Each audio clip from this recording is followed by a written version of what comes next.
You know what it is. Unique Mecca Audio, man. I'm here with Big Derrick Skinner, man. One of my big supporters, my homeboy, my brother. You know, he wanted to ask me some questions, so Yes, we sir. gonna, Yes, do sir. what Let's we gotta do. All Go right, ahead, family. we're gonna keep it a little generic, all right? You know, I know you don't want to, but so this explain to people where Unique comes from and what his childhood was like.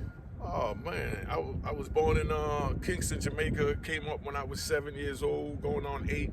You know what I mean? Came up to Kennedy Airport. You know, moved around with my family. You know, we went to Jersey first. You know what I mean? Then I went over to Brooklyn with my cousins and all them. Rest in peace, Rowan. You know, Danny Bones. You know what I mean? Chinaman, the whole crew. And you know, from there, I moved around, and then I hooked up with my brother, my older brother. He moved me from there into the Bronx, hooked up in the Bronx, over there on Garden Street. Big shout out to Diesel, you know what I mean? My oldest son, Wayno, you know what I mean? And then, you know, from there, you know, started robbing houses in Jersey and got locked up in Jersey, you know, came home and didn't want to rob houses no more. Got into the, you know, went up to 8th Avenue, 154th Street, you know what I mean? You know, got into the, you know, the crack scene, you know? Okay. Now, the name Unique, where does that come from? Oh man, you know, my whole government name is Waynesworth Marcellus. You know what I mean? So that's a mouthful. You know what I mean? So you know, mom used to always call me her little unique baby. You know what I mean? Okay. So you know that kind of like stuck. And then when I hit the streets and you know what I mean. And when I was getting high, I was Wayne. So I got away from the Wayne thing to get away from the getting high part and brought it over to you know what I mean, to Unique. You know what I mean? Because you know back in the late 70s, early 80s, everybody was freebasing. You understand what I'm saying? That was the thing. If you was freebasing, it was equivalent to you smoking weed now, smoking exotic weed. You know what I mean? So it's one of them things you had to be there to understand it. And yeah, I did it, you know what I mean? And yeah, damn near everybody did it. If you was anybody, they had the freebase section in the Disco Fever. They had the free, you know, they had the freebase section in the Hilltop. They had freebase sections in Studio 54. Michael Jackson and Brooke Shields used to freebase. You know what I mean? It was a thing to do. Isaac Hayes, you know what I mean? They all did it. You know what I mean? That was the thing. If you was getting money, that's what you was doing back then. You know what I mean? So, you know, I got away from that, from the Wayne thing, and got into Unique and really got into dealing with my mind and, you know, just getting my, you know what I mean? Getting my hustle on, you know what I mean? Exactly. Okay. So now, as far as the hustle, segue into that. Yeah. What made you pretty much determine this was what I want to do? Oh, man. I mean, I had to eat, couldn't read or write, you know what I mean? Not making excuses or mollifying it, but, you know, I had to eat, and it was there, man. I mean, drugs was everywhere. You know what I mean? Either you use it or you sell it. Drugs was a way of life in America at that time. You know what I mean? So, you know what I mean? It was there, man. I mean, back then, you know, you'd be a fool not to sell it. You know what I mean? Because if you wasn't selling, you was wind up using it. You know what I mean? And a lot of people ain't gonna like what I just said as far as you be a fool. You know what I mean? But when you sitting there, you ain't got no food on the table, moms can't pay the rent. You know what I mean? And then now, you know, you get this little white substance and you just sell a couple of pieces and make a couple of $1,000 and moms is no longer, you know what I mean? Complaining that that the light bill ain't paid, the rent ain't paid, and you could be a man, you know what I mean, from a young age and take care of your mother because your father wasn't there type of thing, you know? Right. Wow, okay. Now, fast forward to Club 2000. What made you open that? Oh man, I opened up Club 2000 because it was like everybody was, we was all just going to like Willie's Lounge, Ebony Lounge, Savoy Manor, you know what I mean? Triggers, you understand what I'm saying? We was going to little local bars, and I was going to the local bars and buying them out, you know what I mean? And you know, when I say buying them out, I mean I bought all the liquor they had in there and then made them give it to everybody that was in there for free, you know what I mean? And that didn't last, so then we had to go to another spot that same night because they didn't have enough liquor to keep us drinking all night. Wow. You understand what I'm saying? Okay. So then I decided to say, man, I need to just do my own joint, you know what I mean? So I went and did my own joint and, you know, got with Club 2000 and, you know, did what I had to do, man. I did that so that our people would have someplace to go to party. Right. You understand what I'm saying? Because we had nowhere to go. They didn't have no big clubs, you know what I mean? As they called it back then, no big discos. Right. You know what I mean? Disco up in tanks. Harlem, you know what I mean? Shit like that. So I had to open something up for us, and that's what I did, you know what I mean? I gave our people someplace to go and party that they could call their own. Right. And that's why, you know, they knew when they come up in there, don't come up with no bullshit, because this is my shit, this is your shit, this is our shit. Right. And, you know, we gonna make it last, Right. you know? Okay. Now, just to say, for instance, somebody want to venture down that route. What's the pros and cons of owning a club? Oh, the pros is you're gonna get plenty of money. You definitely need a liquor license. But the cons is gonna be if you can't control the crowd. You know what I mean? You know, you're gonna be in a world of a lot of trouble, because if somebody get cut in there, somebody get shot in there, stabbed in there, hurt in there, now they're gonna sue you. You know what I mean? And you know, you can't control what the next man do. It's just that, you know, I had that respect that I was able to do it. You know what I mean? But everyone don't have the respect that I have.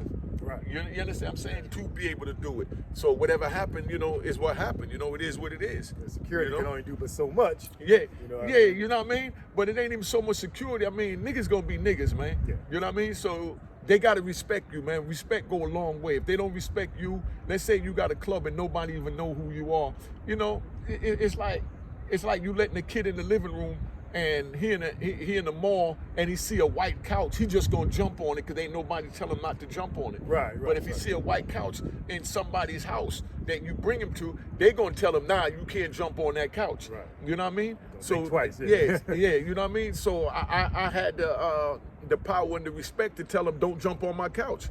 You know what I mean? Yeah, exactly. But one thing about that, I encourage the nigga to fight. Right. They'll tell you that if a nigga come to Club 2000, they want to fight and knuckle it up. By all means, knuckle it up all day. You know what I mean? But don't pull out no knives, don't pull out no box cutters, don't pull out no guns. Nigga, you man enough, you knuckle it up. And I'm on the mic yelling, keep it going, keep it going. You know what I mean? Keep that fight going, but we don't stop the music, so nigga don't know where the bullshit at. And it's tricky because I just finally saw a little bit of that Travis Scott joint where he was saying that he didn't even know they was, you know, that people was hurt when it happened. That's why he kept going. Wow. You understand what I'm saying? Yeah. So that's how I used to run the club. You know what I mean? Meaning I'm on the mic and they fighting. I'm yelling, keep it going, keep it going. They thinking Oh, you no, Joe. exactly. But I'm not really amping it up. I'm just taking their mind away from the fight over here. Right. Because if people see people over here running or looking over there, they're gonna panic. You understand what I'm saying? Right. And you know, that's where the stampede and everything else come in. So you don't never want them to know in the club where there's a fight or when there's a fight, Right. because you don't know how the other people's gonna act. Just like if me and you standing here right now, if I turn around and I ran, you know what I mean? You're gonna be ready to run. Yeah. You understand what I'm saying? Exactly. So, you know, I can see where Travis Scott got caught up because he's still performing, not knowing what is going on while people is getting killed around him. Yeah, You know what I you mean? figure that in that arena was crazy. You know, Yeah. ain't no way he could have been able to, you know, see everything that was going on in there. So Exactly. I get it. I You get know? it. All right, so let's go. Now, getting money in Harlem. Mm-hmm. What made you want to expand out of Harlem and take your talents elsewhere? It ain't even so much wanted to expand out of Harlem, you know, because I love Harlem. I never left Harlem. Right. And they'll tell you, I stayed in Harlem. I'm one of the hustlers that was a kingpin in Harlem. You know what I mean? But I had customers coming from D.C., Virginia, North Carolina, to come see me up in Washington Heights and in Harlem at the Mecca. Okay. You understand what I'm saying? And from them coming, it's like, you know, they invited me to come down there because they like, man, I could do this and that if I had this. And you know, you ain't going to just give your shit to nobody to go down there. Right. You know what I mean?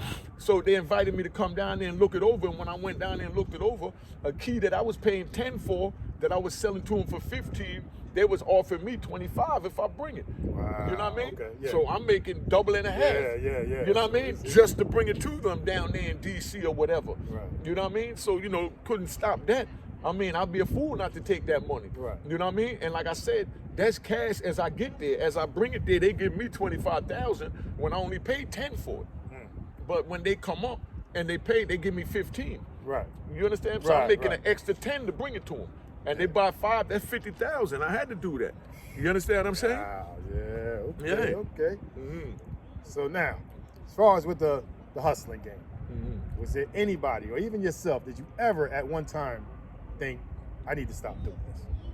Oh yeah, plenty of times. I mean, like I made a promise to one of my kids' mothers.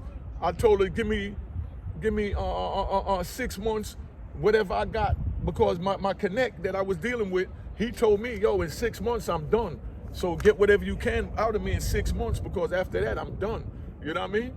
Meaning, you know, win, hit, or lose. Whatever he had in 6 months, he put a time goal on it, he was done. So I put a time goal on it that I was gonna be done in 6 months, you know what I mean?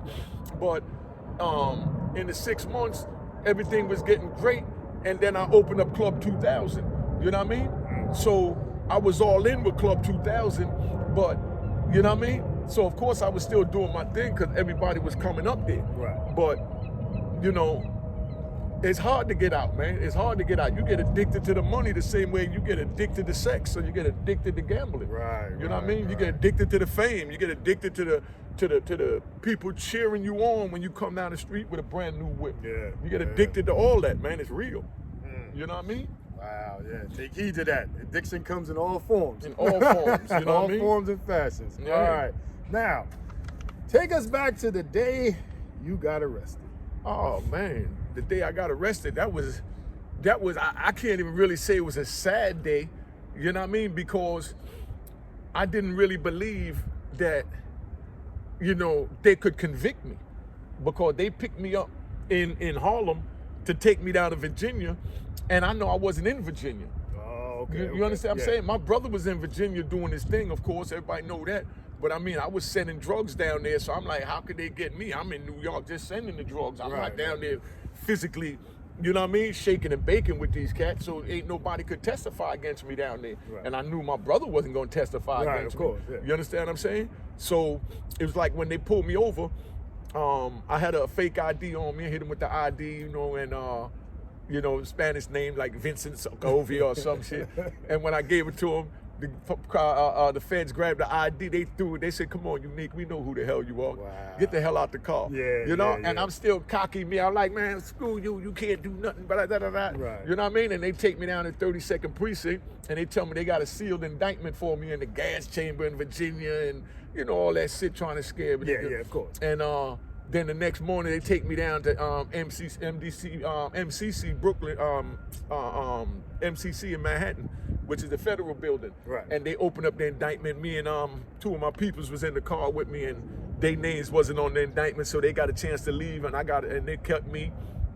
And you know, that's when it started. And it still didn't even really dawn on me, because I knew they didn't have nothing. Right. You know what I mean? I just didn't think they could get away with having nothing. Right. You know what I mean? Their tactics or whatever going to You know what I stand mean? up or whatever. Yeah, I mean, come on, man. You know, oh man, it was crazy. But when I got down there, and it never even seemed to get real to me, because it was like I really didn't care. Like, man, like whatever. You know what I mean? Right. You know, this is just another fight. Right. You know what I mean? Yeah. But you know, then comes with the game. Yeah, you know what I mean? And then when they said life plus 20, that didn't even move me, keeping it 100. You know what I mean?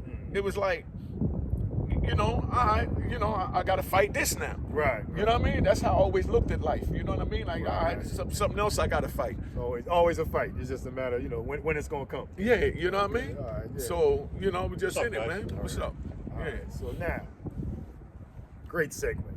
Get the life plus 20 years.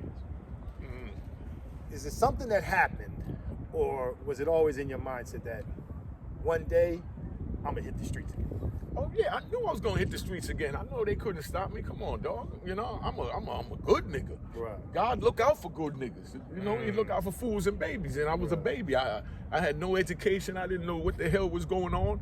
Listen, man, I've never succumbed to that life sentence.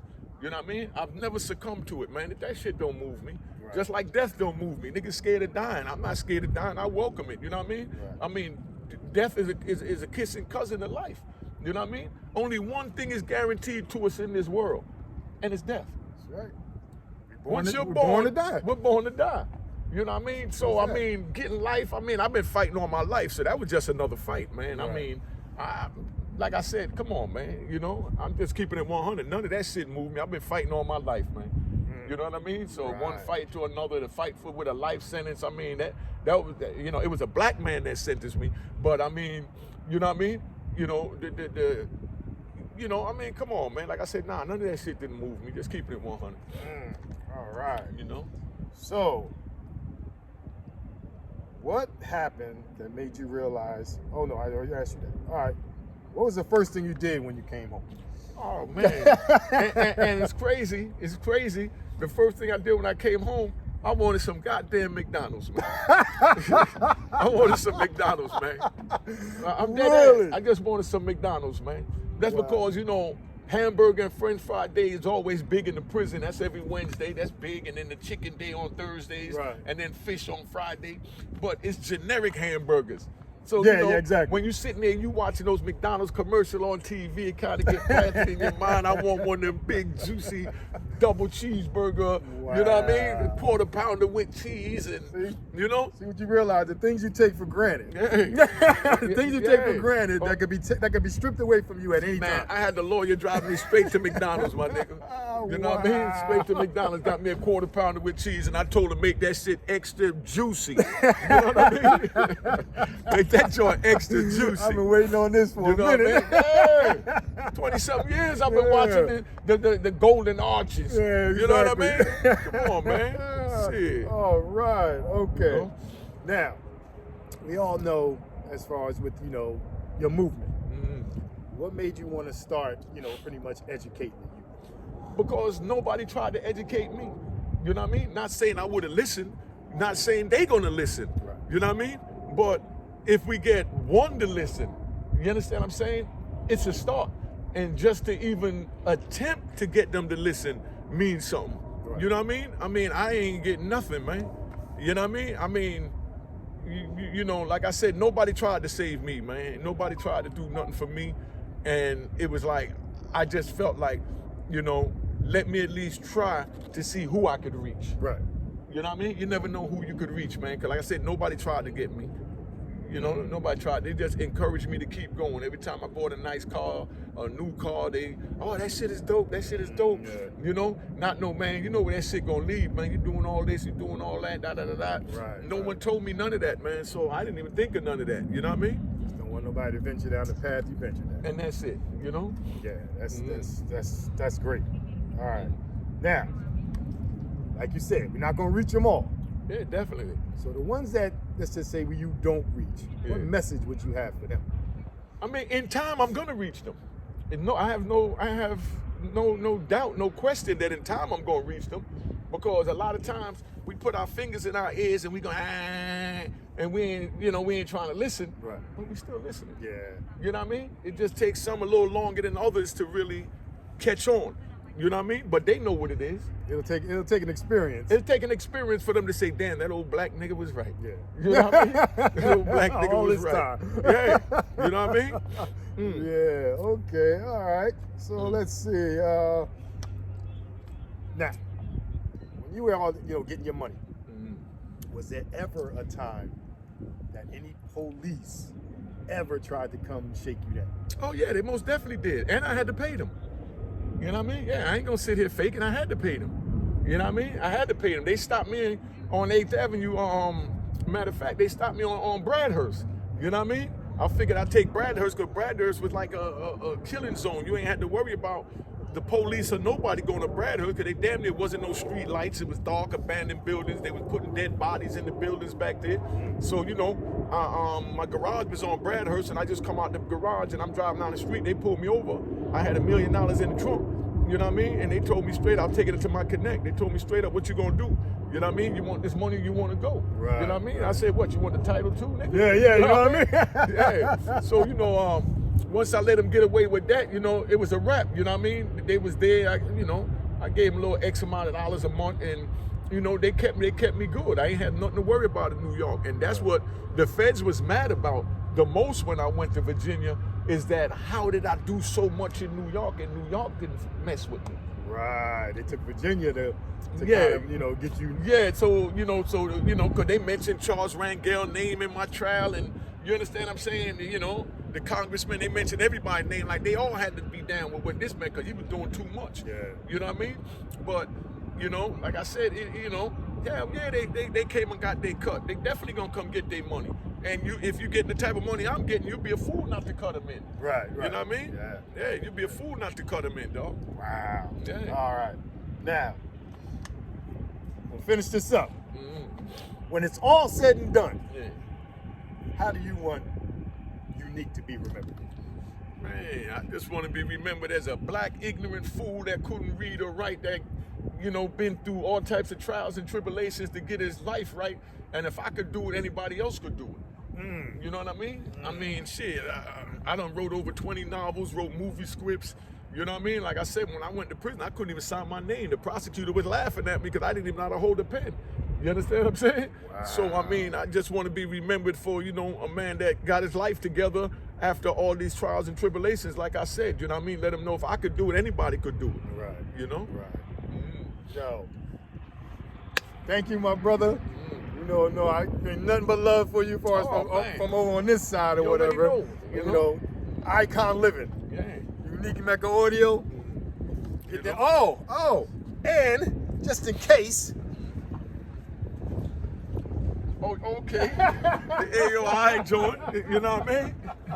You know He got merch and everything, man. The book, everything, man. Go out, support. Yeah. Let this positive black man show you guys how to really do it. I'm just trying to do the right thing, man. I've been doing the wrong thing all my goddamn life. Now I'm trying to do the right thing, man. And whoever want to support me, support me. Whoever want to hate. I mean, you're going to get both sides of everything, man. I really don't give a F what side you on. Two sides as to the long coin. as you're on my side. You know what I mean? Sir. Let the haters hate, man. And God bless the haters. You'll find somebody else to hate on in time. Yeah, exactly. So, There'll always be somebody there. It'll always be somebody else. You know what I mean? Because don't forget, I was sitting in a cage for 26 years. Now I'm sitting on a dock with my man DERRICK. Look at the boat get ready to come by. You know what I mean? You know what I mean? I didn't expect to be this close to a goddamn boat unless I was handcuffed and shackled on it like an old slave. Exactly. You know? Look at this big Look pretty at this ass thing. boat. Look at this thing. You know what I mean? Look at this. I'm out here as a See, free man. when you're young and running the streets, cars, jewelry, girls, all that's important. This right here, when you get older, just this. This is priceless Peace right and here. serenity. That's it. You know what I mean? Come on, man. That's it. I prayed for this day and I'm here now. You know what I mean? But yeah, let us tap out, man. Make sure, the audio book is ready. Make sure you cop the audio book. It'll be out next week for Christmas time. All right? Let's do it. All right, family. All right.